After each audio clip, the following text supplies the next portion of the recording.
తండోపతండాలుగా వైఎస్ఆర్ పార్టీ చూసి, జగనన్న పథకాలు చూసి, జగనన్న అభివృద్ధి చూసి ఈ రోజు ప్రతి ఒక్కరూ పార్టీలకు చేరడం జరుగుతుంది. బంధువులారా, ఈ రోజు నిన్న గుమ్మనూరు జయరాం గారు వచ్చారు. ఏ ముఖం పెట్టుకొని వచ్చారు ఏమో తెలియదు. ఈ రోజు ఒక్క రోడ్డు వేసిన ఘనత కూడా ఆయన లేదు.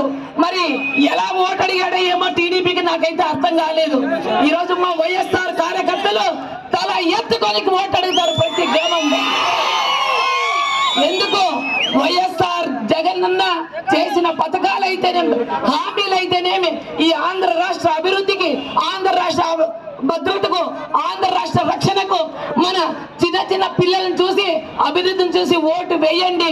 మరి ఈ రోజు జగనన్నకి మన విరూపాక్షన్ని గెలిపించి అసెంబ్లీకి పంపిస్తే మన జగనన్నను మరొక్కసారి సీఎంను చేసి, ఇంకా రోడ్లు అయితేనేమి, నీళ్ళు అయితేనేమి, కాలువలు అయితేనేమి, అభివృద్ధి పరంగా మనం ముందుకు వెళ్దాం.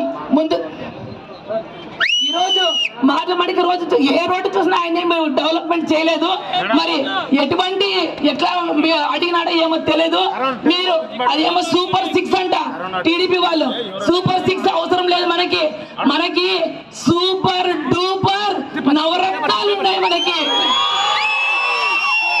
జగనన్న ఈ రోజు ఒక వ్యక్తి కోసము 3 జెండాలు జత కట్టాయి. జగనన్న ఈ రోజు వ్యక్తి కాదు అని ఈ ఒలగుంద సర్కల్లో జగనన్న వ్యక్తి కాదు, జగనన్న ఒక శక్తి అని నిరూపించారు ఈ రోజు. కాబట్టి జగనన్న ఎక్కడే గాని ప్రతి ఇంటికి ఈ దేశంలోనే ఒక వాలంటరీ వ్యవస్థ గాని సచివాలయ వ్యవస్థ ఉంది అంటే దేశంలో ఎక్కడ లేదు, మన ఆంధ్ర రాష్ట్రంలో మాత్రమే ఉంది. ప్రజలారా మీరందరూ దీన్ని తెలుసుకోవాలి. కాబట్టి మీరు ఫ్యాన్ గుర్తుకి ఓటు వేయించి